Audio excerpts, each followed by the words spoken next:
죽는 거 싫어하시는 것 같습니다. 하나 더 인사하도록 하겠습니다. 당신은 옆 사람을 바라보면서 인사하겠습니다. 당신은 부활하신 주님과 연합한 순결한 신부입니다.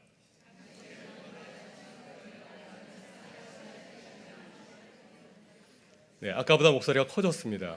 죽은 교회입니다 할 때는 아무도 우리는 요즘 리우 올림픽에서 뛰는 선수들을 바라보면서 큰 감동을 받곤 합니다. 정말 감동 그 자체입니다.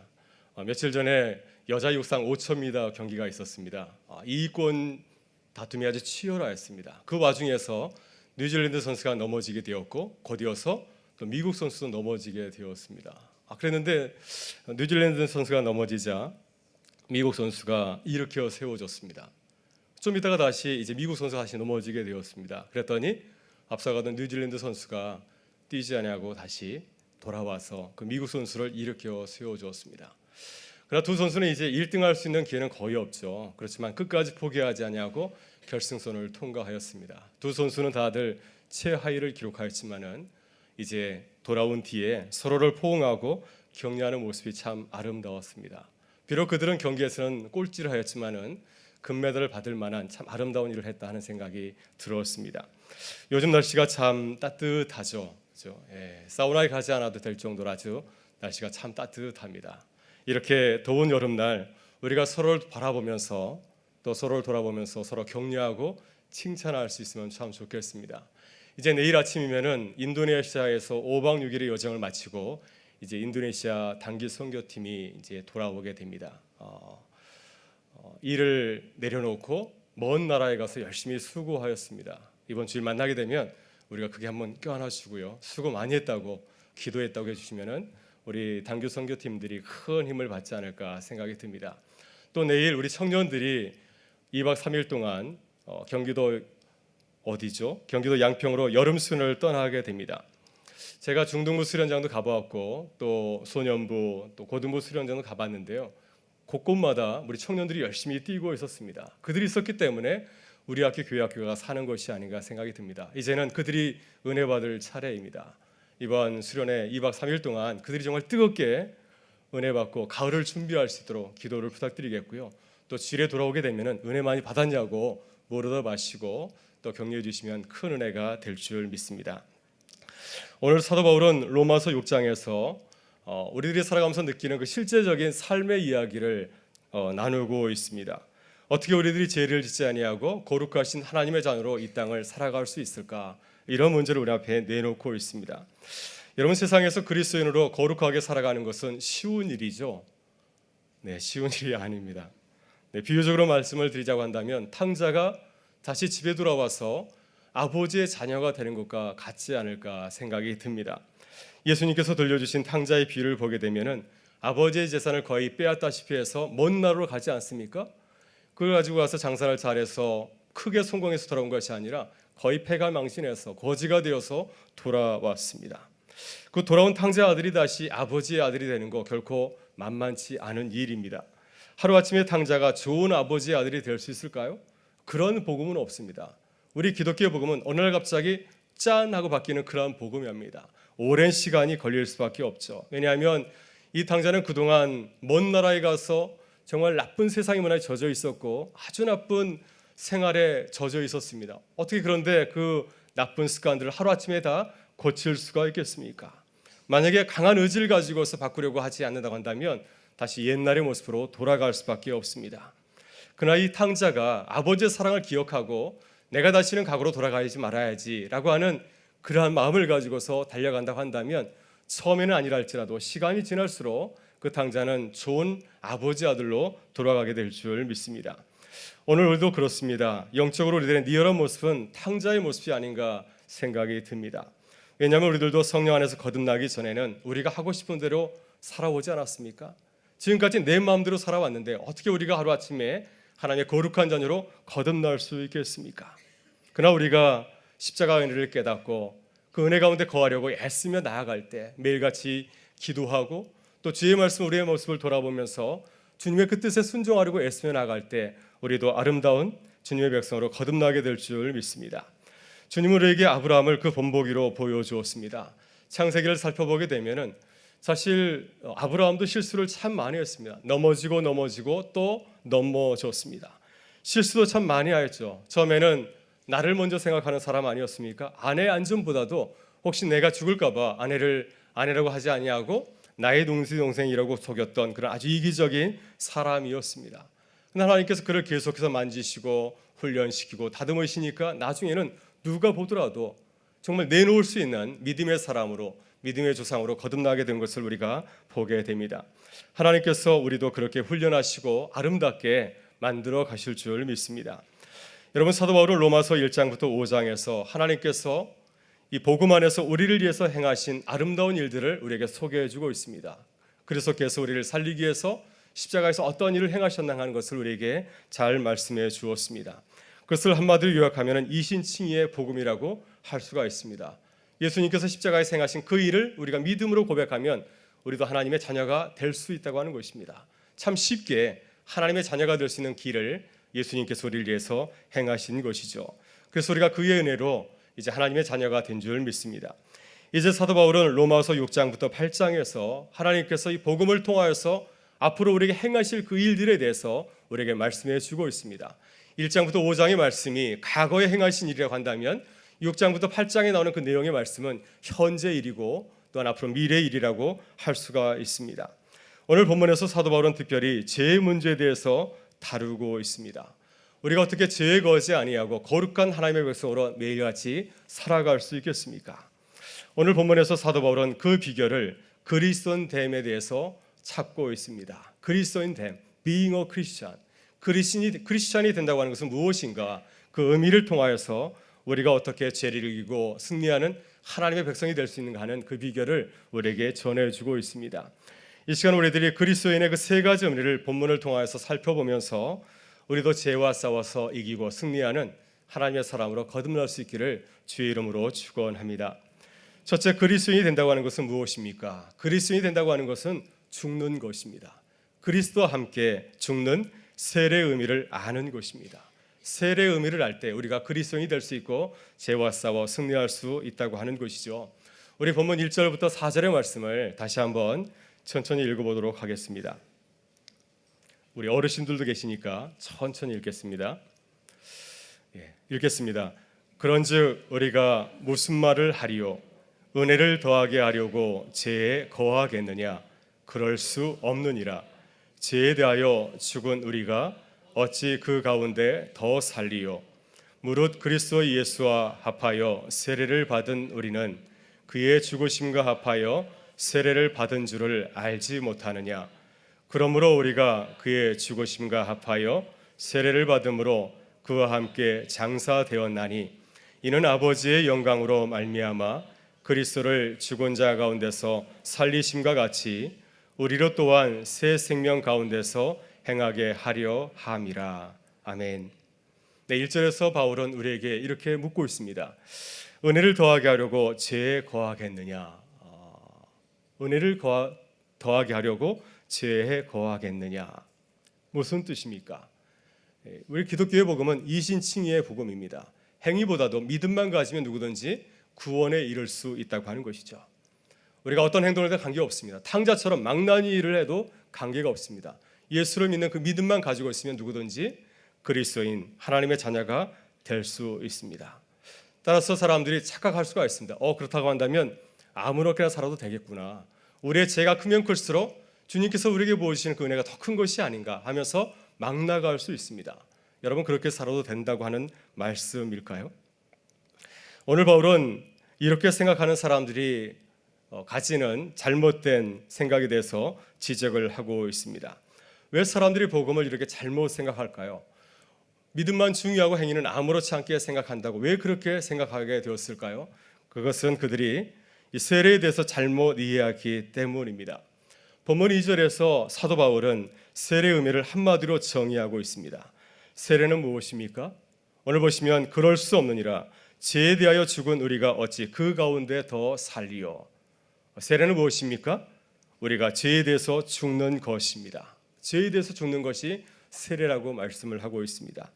본문 3절과 4절을 보게 되면 바울은 보다 분명하게 세례의 의미를 밝혀주고 있습니다.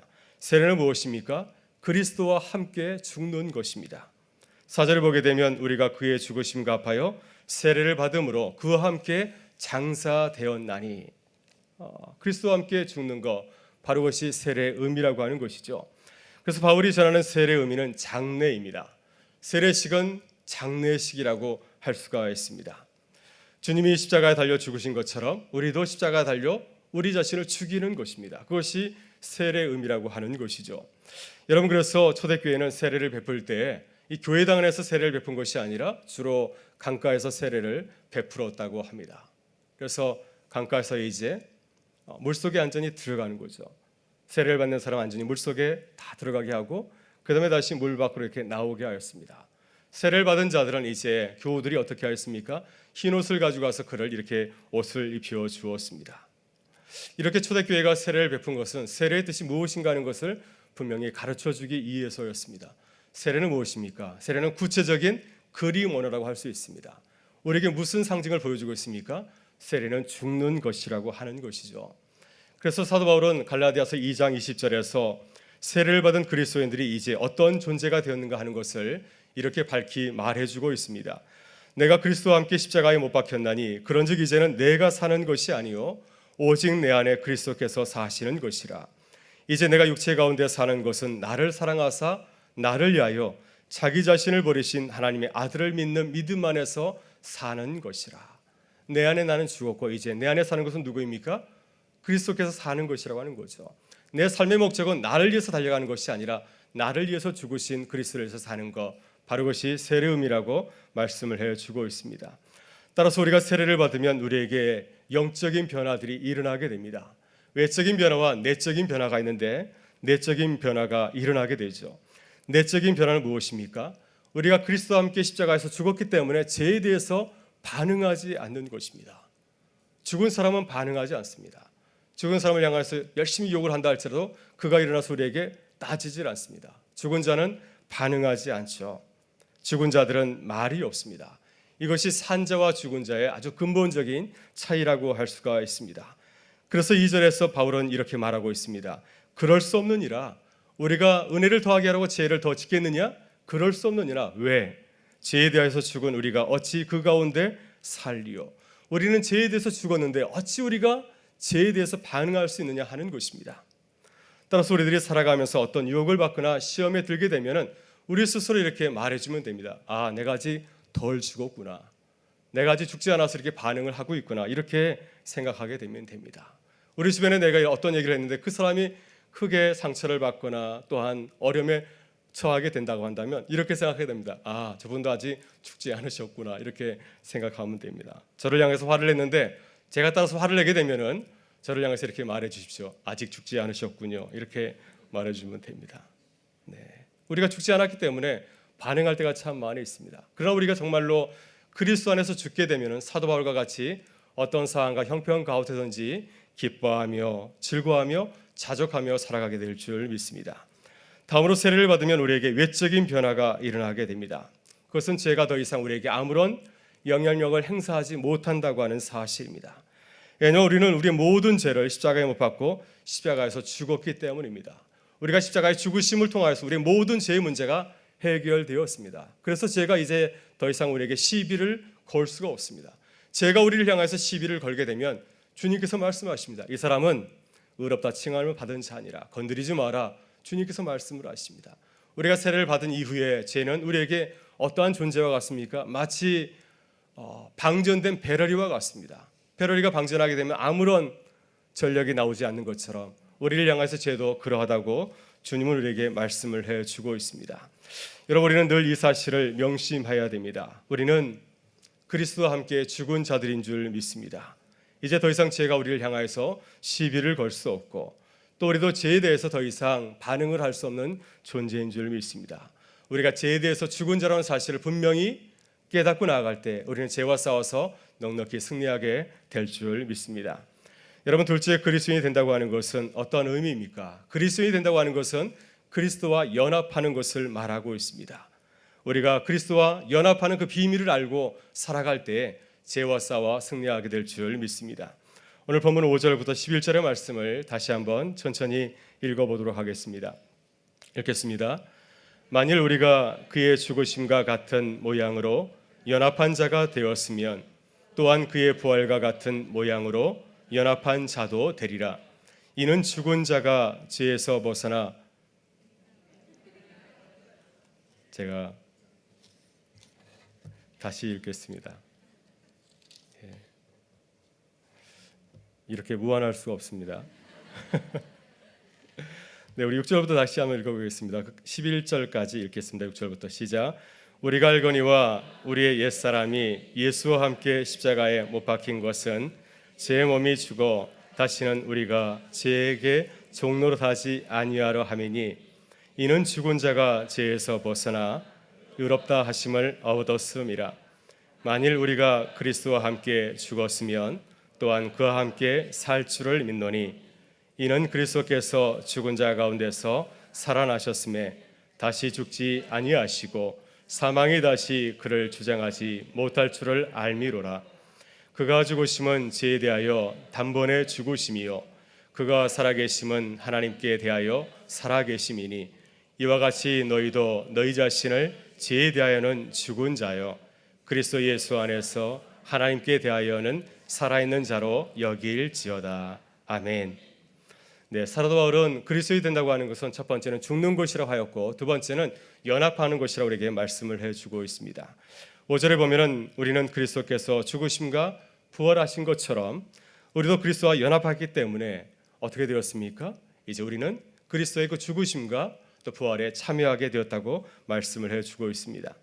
6절에서 사도 바울은 그리스도와 연합한다는 말의 뜻을 보다 구체적으로 밝혀주고 있습니다. 6절을 보면 이렇게 말씀하고 있습니다. 우리가 알거니와 우리 옛사람이 예수와 함께 십자가에 못 박히신 것은 제 몸이 죽어 다시는 우리가 죄에게 종노릇 하지 아니하려 함이니 이렇게 말씀을 하고 있습니다. 그리스도와 연합한다고 하는 것은 무엇입니까? 그건 추상적인 것이 아닙니다. 그것은 우리의 옛사람을 십자가에 못 박는 것입니다.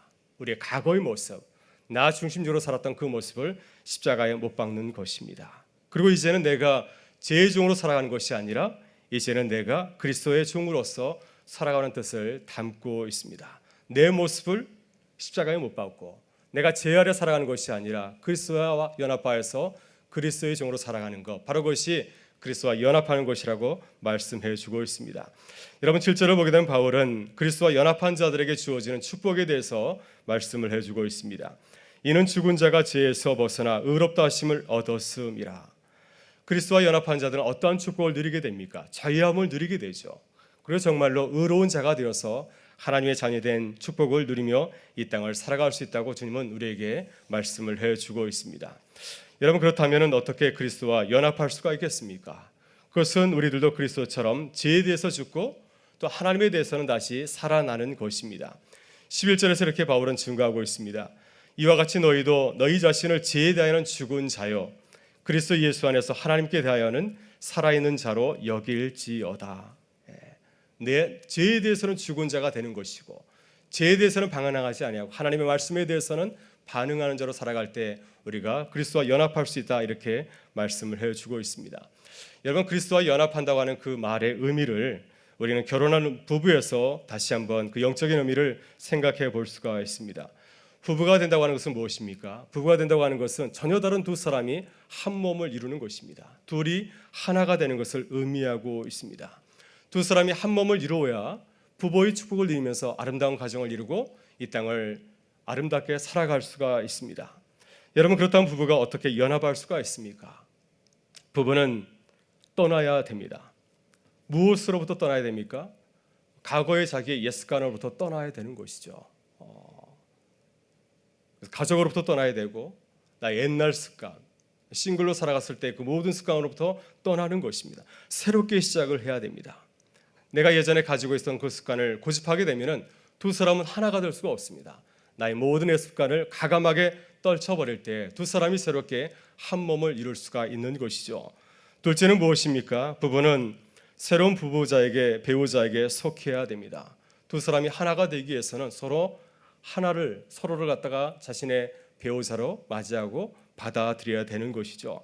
만약 결혼한 이후에도 옛 애인을 만나며 살아간다고 한다면 어떻게 되겠습니까? 내가 만약에 아내 이외에 다른 사람을 만나고 살아간다 한다면 내 아내가 기뻐할까요? 그 사실 아는 순간에 두 사람은 하나가 될 수가 없습니다. 서로 헤어질 수밖에 없는 것이죠. 연합하기 위해서는 한 사람만을 인정해야 된다고 하는 것입니다.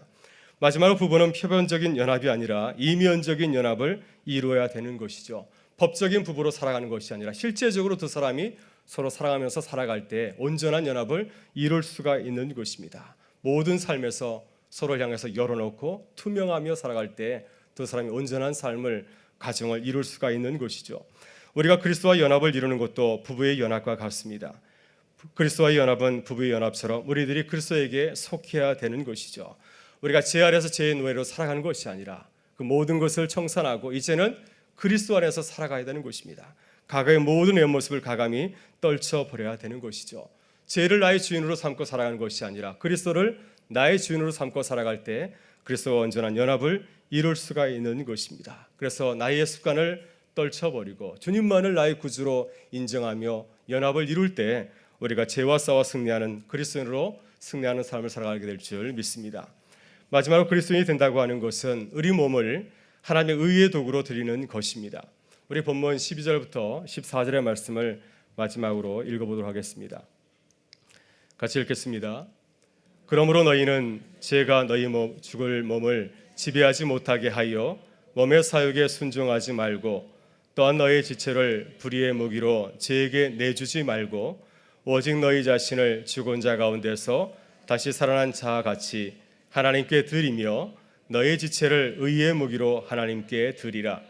죄가 너희를 주장하지 못하리니 이는 너희가 법 아래 있지 아니하고 은혜 아래에 있음이라. 아멘. 사도 바울은 그리스도의 삶을 영적인 전투에 비유하고 있습니다.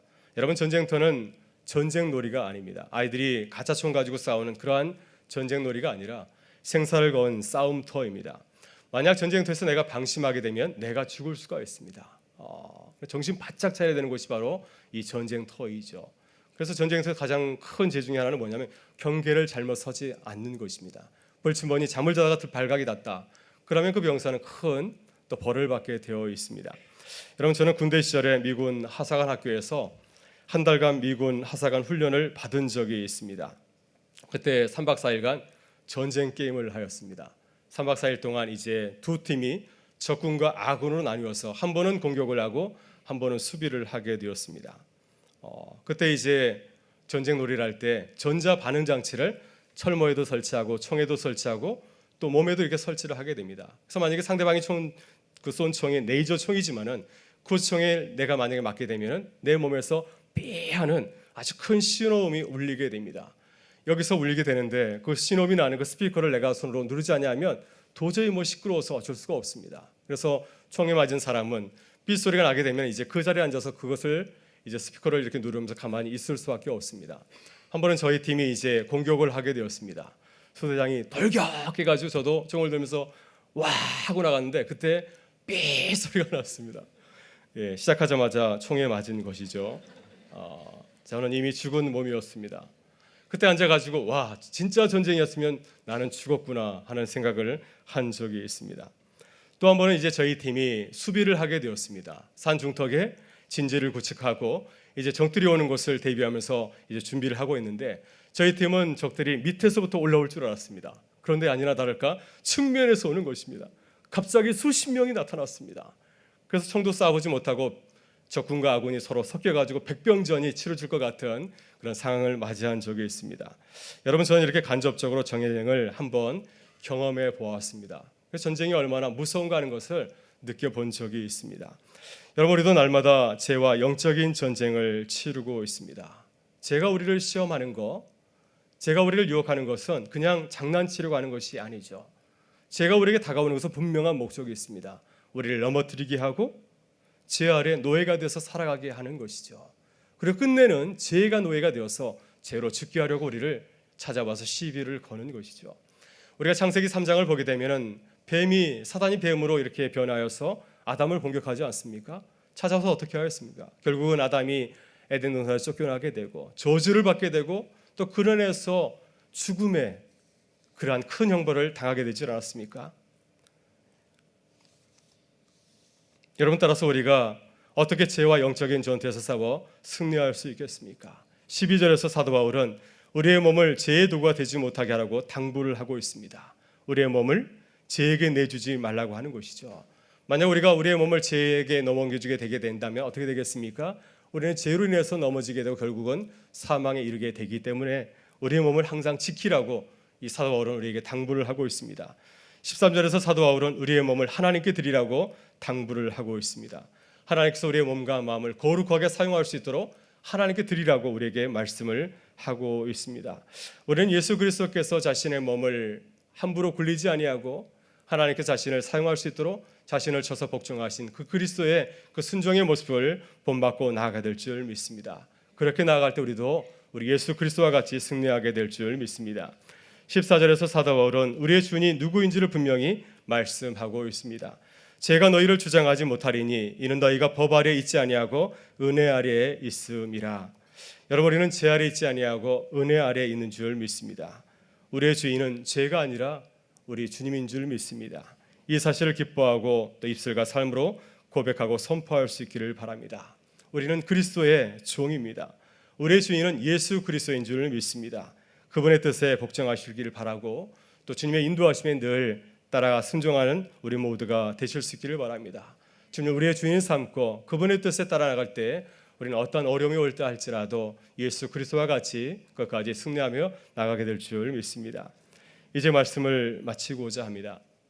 몇 해 전에 한동대 김영길 총장님이 장로님이 어려움을 겪은 적이 있습니다. 그때 공공형량으로 인해서 고소를 당한 적이 있습니다. 아마도 그때 김영길 장로님의 그 속이 아마 말이 아니었을 것입니다. 이제 하루는 학교 문제 때문에 아주 어려움을 겪은 후에 집에 돌아왔는데 장로님이 그날 밤 편안하게 잠을 주무셨다고 합니다.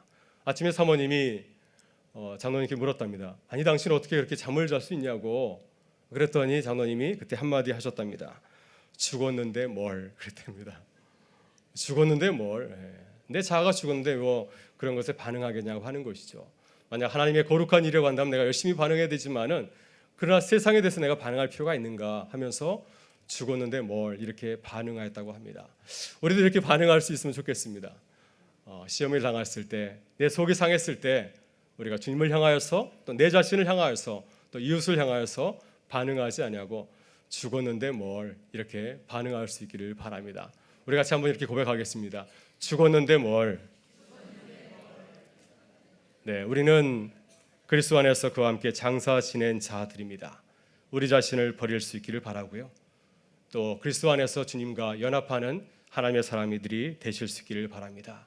내 자신을 버리고 또 그리스도와 연합하며 또 우리 자신을 하나님을 위하여서 의의 병기로 내어주실 때 우리는 세상에서 죄와 싸워 승리하는 하나님의 거룩한 병사들이 될 줄 믿습니다. 오늘 밤 함께 기도할 때 주님께서 우리 마음 가운데 이 믿음의 확신을 주시고 또 우리 모든 성도들에게 의와 평강과 기쁨을 더하여 주시기를 주의 이름으로 축원합니다. 우리 함께 기도하시겠습니다.